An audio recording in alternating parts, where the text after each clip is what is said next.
Mana shu video yosh bolalar uchun, uylanadigan yigitlar uchun va uylangan yigitlar uchun. Uylangandan keyin problema, janjal boshlanadi, ajrashib ketishlar juda ko'p. O'zbekiston, Tojikiston, Qirg'izistonda, Sredney Aziyada mana shuni oldini olish uchun ikkita qonun bor.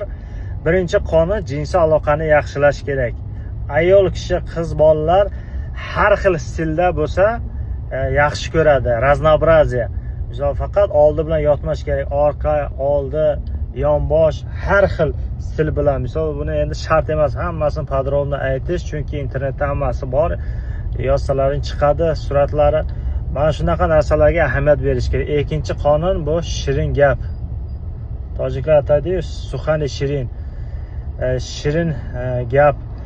Chunki asalim, jonim, siz bittasiz degan gaplar bu qizning ham hayotiga juda katta ta'sir qiladi. Настроенияsi zo'r bo'ladi. Ertalab sizdan oldin turib shakar choy, asal choy, qand choy tayyorlaydi. Mana shunaqa gaplar bo'lishi kerak. Ikkita qonun. Jinsiy aloqa yaxshi bo'lishi kerak har xil stilda. Har kun sho'rva ichaversangiz badingizni urib qoladi. Mana shuning uchun har xil stilda bo'lishi kerak. Ikkinchisi qonun bu shirin gap.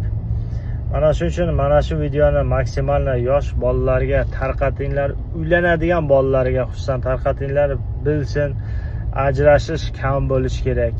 Rahmat, sog' bo'linglar. O'z fikrlaringizni yozib qoldiringlar. Yana qanaqa qonunlar bor?